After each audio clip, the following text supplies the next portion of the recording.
¿Cómo viajó? Muy bien. ¿Bien? ¿Cansado? Es largo, ¿sí? ¿Sí? ¿Hay que hacer la cuarentena? Así es. ¿Sí?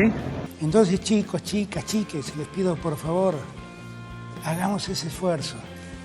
Es una soncera reunirnos en fiestas electrónicas, en fiestas cerradas, clandestinas, escondidas. ¿No se dan cuenta? Muchos, el riesgo al que se exponen y el riesgo que corren. Y es gracioso a veces, o podríamos decir trágico, ver cómo titulan algunos medios de comunicación. Cuando la economía cae en un país extranjero, es culpa de la pandemia. Cuando hay problemas económicos en la Argentina, es culpa de la cuarentena. Se nota mucho. Nobleza obliga, en función de la educación de mi casa, bienvenido y gracias por venir. En función de la educación cívica, increíble que no se haya disculpado por tardar 9 meses en venir después de que el artículo 101 de la Constitución establece que tenía que venir. Hace 9 meses era noviembre. Habíamos ganado la elección, pero todavía no habíamos asumido. Esperamos un diálogo democrático, tampoco les pedimos tanto, tampoco les pedimos consejos sobre cómo resolver problemas que generaron cuando les toca gobernar. Su intervención debe estar únicamente dirigida y limitada específicamente a lo que fue usted, no las políticas de su gobierno, usted aludido. Cristina no es una persona de diálogo, Cristina quiere imponer sus ideas. O sea, ¿Cristina te censuró? Claramente, te apagan el micrófono a un senador. Usted, no las políticas de su gobierno, usted aludido. ¿Entiende? ¿Por qué hablamos todo el tiempo de Cristina Fernández? Como me dicen algunos kirchneristas, todo el tiempo, Macul, de Cristina Fernández. Esta es la cuarentena de un país autoritario, no democrático, que encierra a su población, que clausura dos poderes, el poder judicial y el poder legislativo, para poder hacer lo que se les ocurra.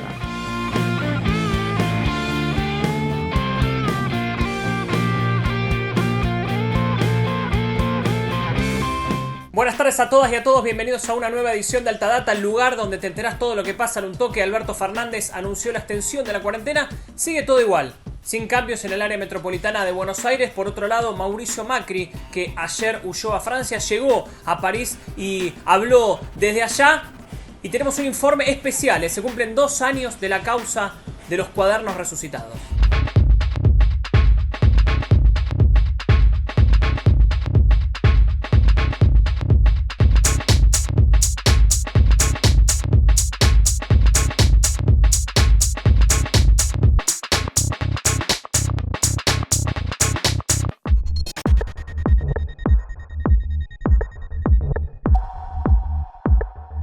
Acechado por causas judiciales, Mauricio Macri, en plena cuarentena, se fue a Francia con su familia con la supuesta excusa de que va a ir a Suiza. El expresidente de la Fundación FIFA. Allí llegó un periodista, lo encaró, le preguntó por la reforma judicial, por la justicia, pero se hizo el desentendido. Mirá. ¿Cómo viajó? Muy bien. ¿Bien? ¿Cansado? Es largo, ¿sí? ¿Sí? ¿Hay que hacer la cuarentena? Así es. ¿Sí? ¿Cuál es el programa acá en París? ¿Familiar? ¿Tranquilo? Tranquilo. Tranquilo. ¿Tranquilo? Bueno, ¿algún mensaje para los argentinos? Con calma. En medio de tanto proyecto de cambio judicial. Te agradezco, pero dejemos la casa.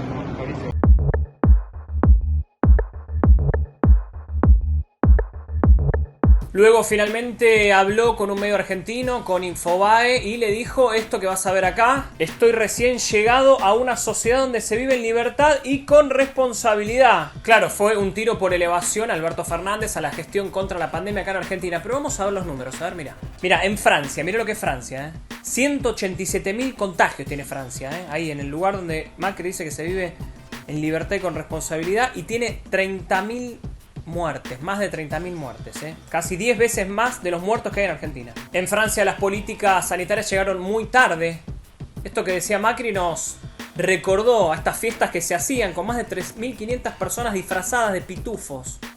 Todo con el visto bueno de los gobernantes, mientras morían diariamente cientos de franceses por coronavirus. Unas 3.500 personas disfrazadas de pitufos desafiaron al coronavirus en Francia. Nos hemos estado preparando durante un mes, nos hemos equipado en todas las tiendas locales y pensamos que un poco de alegría nos hace bien en este momento. La Marea Azul rompió el récord mundial de más personas disfrazadas de pitufos. Todos debían tener las partes del cuerpo visibles pintadas del color de los dibujos animados. Teníamos que seguir las reglas, buscamos el disfraz, con la camiseta, los pantalones, los zapatos. Fue una verdadera aventura, pero lo hicimos. Hoy estamos aquí, orgullosos de ser campeones del mundo. Pitufos y pitufinas de todas las edades celebraron juntos. El récord a vencer era de 2.762 personas que se reunieron el año pasado en Alemania.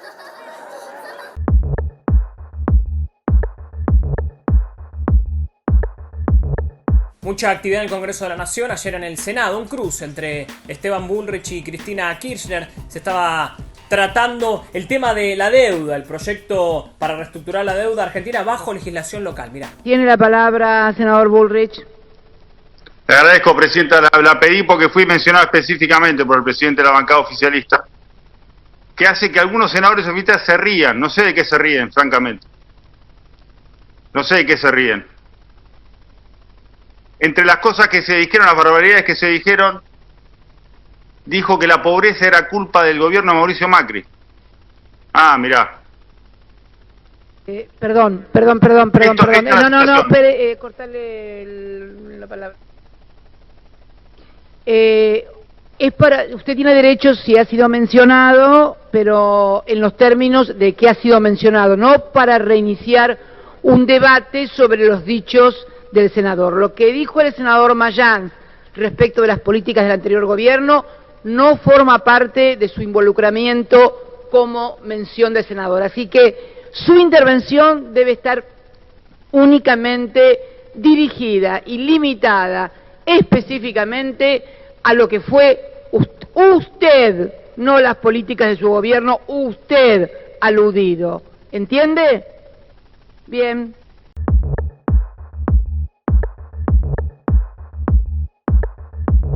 Bueno, Bullrich se enojó ante esto y ¿qué hizo? No, el Congreso no hizo nada. Se fue lo de Viviana Canosa. Cristina no es una persona de diálogo. Cristina quiere imponer sus ideas. O sea, ¿Cristina te censuró? Claramente, te apagan el micrófono a un senador, no es a mí. Yo represento millones de bonaerenses. Con Gladys González nos votaron 4 millones de bonaerenses. La boleta la metieron 4 millones de bonaerenses. No me cierre el micrófono a mí. Le cierre el micrófono a los 4 millones de bonaerenses. Entonces, esto es lo que hay que entender. Y la mirada de esos ¿Cómo te sentís vos cuando te censuran, cuando no te dejan hablar? Me siento mal. O sea, parte de la indignación que tenía que se ve en ese gesto. Usted, no las políticas de su gobierno, usted aludido. ¿Entiende?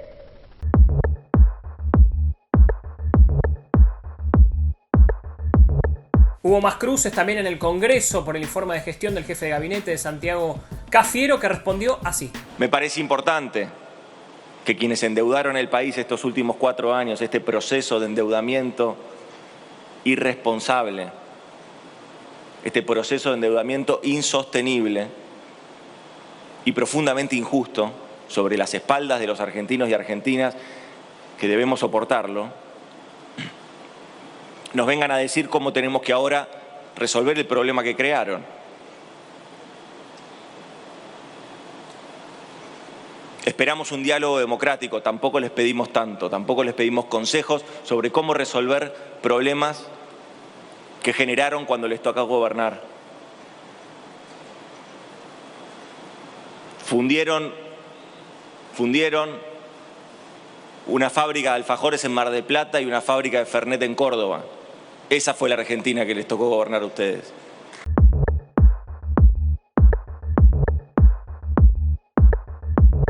En pleno debate por la reforma judicial, con todas las causas que está dando vuelta de espionaje, con la persecución judicial del macrismo, la mesa judicial del macrismo, espías, fiscales, políticos, tiene un nacimiento en pleno macrismo.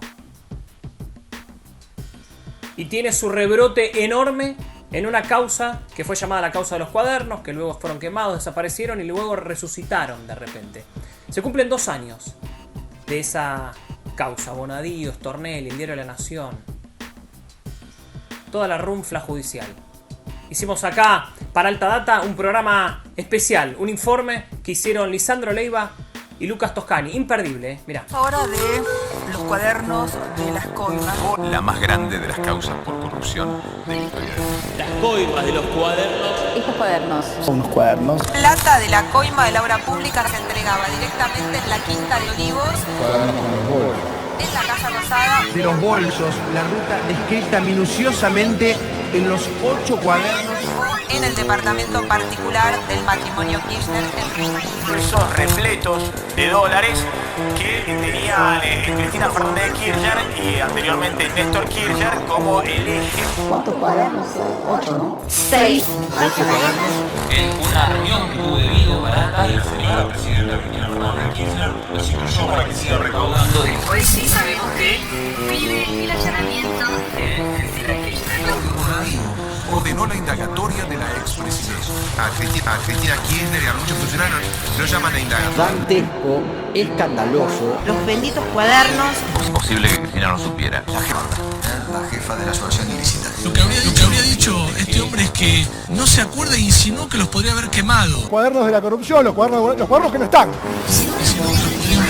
A los cuadernos, a los originales, Darío. Al fiscal.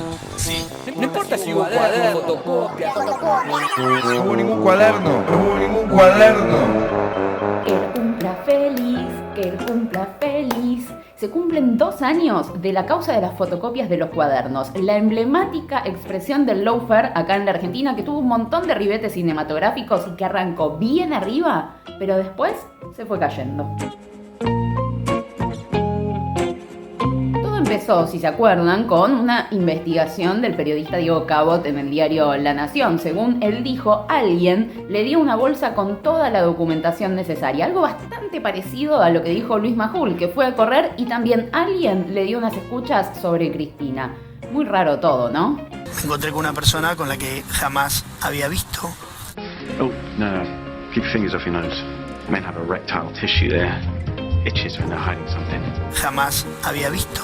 Me dio una bolsa y la sacó de una mochila, me la dio y yo la agarré y... Lo conseguí horas antes de empezar la temporada de la red en ese momento, mientras estaba corriendo por Palermo un domingo. Pero esta historia tiene un previously, porque Jorge Lanata había mostrado en su programa del domingo unos cuadernos que le había entregado Miriam Quiroga asegurándole que eran del expresidente de la Nación, Néstor Kirchner, del cual ella fue secretaria. No nos olvidemos que Miriam Quiroga prácticamente había pesado unos supuestos bolsos solo con la mirada y después se desdijo en la justicia de todo lo que había declarado. Estos son 2 de los 8 cuadernos de Néstor. Son los cuadernos que llenaba Miriam o Néstor eventualmente respecto de citas durante la campaña y demás. ¿Los famosos cuadernos de Néstor existen? Existen, sí. ¿Son 8? No sé si son 8, pero existen.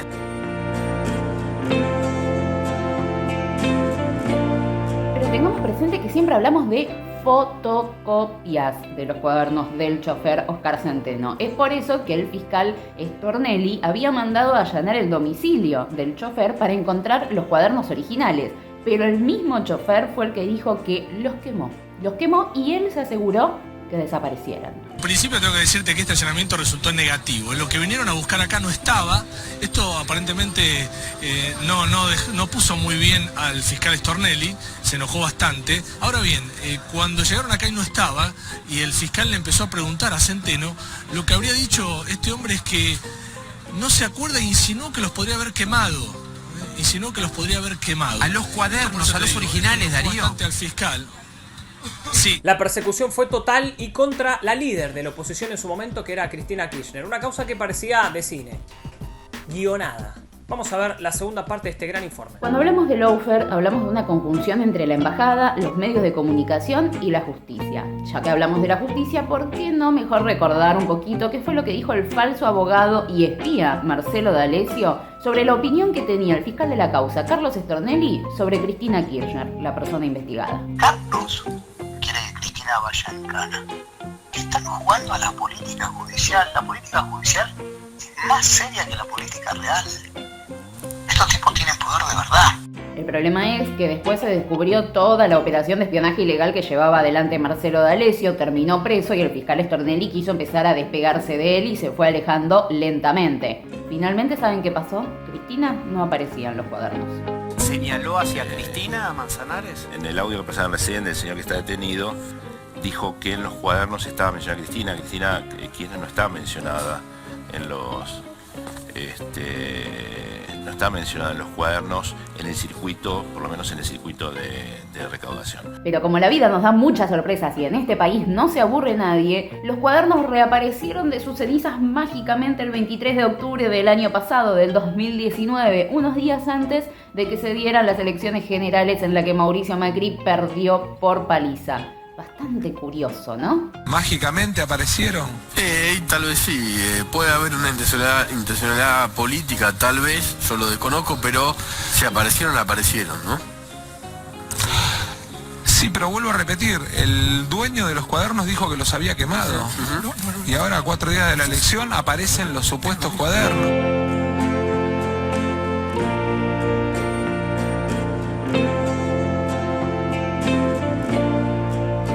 Por supuesto que la causa de las fotocopias de los cuadernos continúa abierta, pero las personas que formaron parte de esta operación están cada vez más complicadas y los hilos de la historia se notan mucho, sobre todo si tenemos en cuenta el material que se encontró en la Agencia Federal de Inteligencia y que da cuenta de la existencia de espionaje ilegal durante el macrismo y también de una mesa judicial. Todo un entramado preparado para armar causas contra los exfuncionarios del gobierno de Cristina Kirchner. Esa justicia hoy no existe, o sea, no existe ni mesa judicial ni sistemas de presión del gobierno nacional sobre la justicia.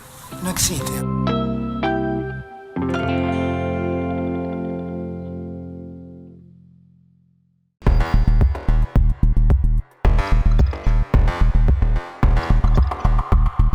Bueno, atención, sigue todo igual, cuarentena en el área metropolitana de Buenos Aires, lo que es la ciudad y una parte de la provincia, sin cambios hasta el 16 de agosto. Sigue todo igual, se mantienen los permisos, el transporte público seguirá siendo para trabajadores esenciales, los chicos pueden salir 1 hora por día todos los días, se podría llegar a habilitar a nuevas industrias, pero bueno, todo cambia, el momento está bajo observación, el gobierno apeló a las responsabilidades individuales otra vez. A ver, escuchemos un poco lo que fue lo que explicaron hoy. Si uno toma la cantidad de contagiados que ha tenido la ciudad de Buenos Aires, ha habido alrededor de 5 contagios por cada manzana de Buenos Aires. Tengan en cuenta este dato para que se den cuenta de cómo está circulando el virus y para que entiendan lo riesgoso que significa circular hoy en día. Entonces, chicos, chicas, chiques, les pido por favor, hagamos ese esfuerzo. Es una soncera reunirnos en fiestas electrónicas, en fiestas cerradas, clandestinas, escondidas. ¿No se dan cuenta? Muchos, el riesgo al que se exponen y el riesgo que corren. Y es gracioso a veces, o podríamos decir trágico, ver cómo titulan algunos medios de comunicación. Cuando la economía cae en un país extranjero, es culpa de la pandemia. Cuando hay problemas económicos en la Argentina, es culpa de la cuarentena. Se nota mucho. La educación es clave en estos momentos para los chicos, para los padres. También es una de las grandes trabas que nos dejó la pandemia. ¿Está funcionando la educación en cuarentena? La semana pasada hicimos un informe acá en Alta Data. Ahora te vamos a mostrar un estudio que se hizo al respecto, que el ministerio que dirige Nicolás Trota, el Ministerio de Educación, debe conocer un informe sobre el proceso de continuidad pedagógica en el marco de la pandemia, un trabajo que se hizo en base a datos suministrados por más de 5.000 directivos de todo el país y alrededor de 2.600 familias con chicos en edad escolar. El dato positivo, el 95% de los hogares recibió propuestas pedagógicas en el marco del aislamiento social. Los datos que preocupan son las desigualdades tecnológicas de acceso a la educación. 3 de cada 10 hogares no tienen acceso fijo a internet. Y lo que es más grave, el 53% no cuenta con una computadora liberada para uso educativo.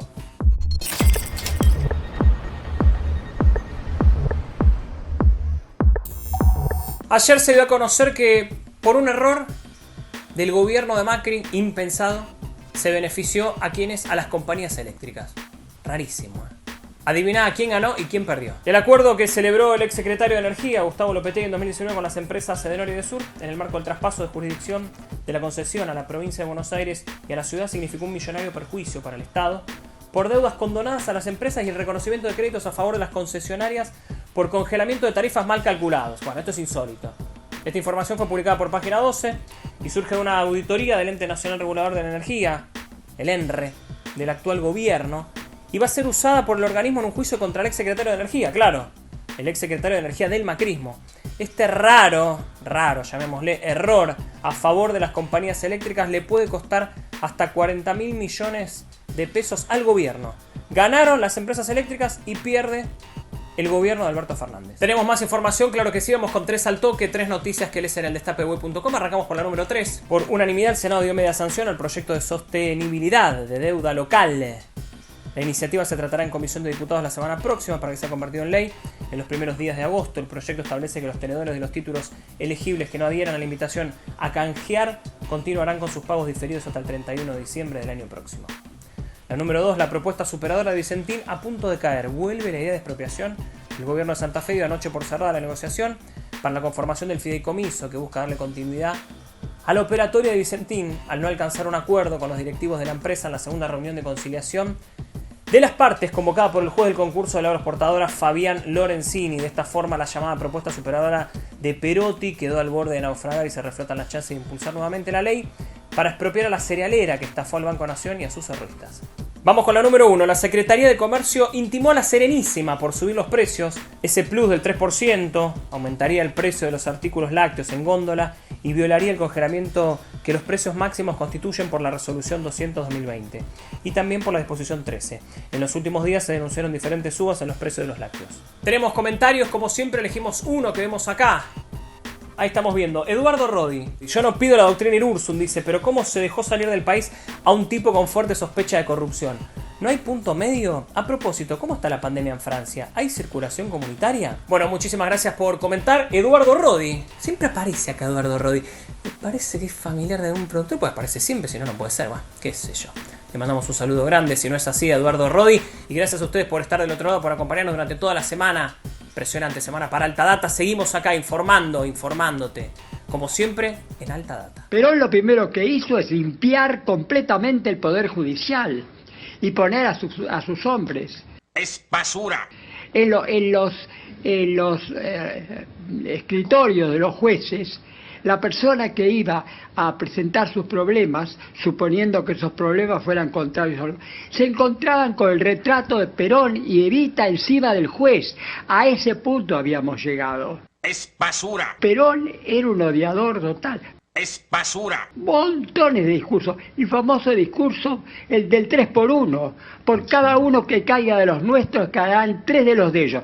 Es basura. Yo voy a salir con la cinta para ahorcar. Yo voy a salir con las piolas, dijo, para ahorcar. Es basura. Y ella tenía sus límites. Torturaba. Pero torturaba en una comisaría que quedaba enfrente del Hospital Ramos Mejía. Es basura. ¿Para qué? Para que si se le escapaba la mano a los policías, fueran inmediatamente a reponerlo en el Hospital Ramos Mejía. Es basura. Eso era Perón. Es basura. Es basura. Es basura. Claro, señor Sherman, todo es basura. Clarín ya fue, TN ya fue, La Nación también. Apoyemos a los medios que resistieron estos 4 años de Macri. Dale like al video, además déjanos un comentario, así este programa le llega a todo el mundo.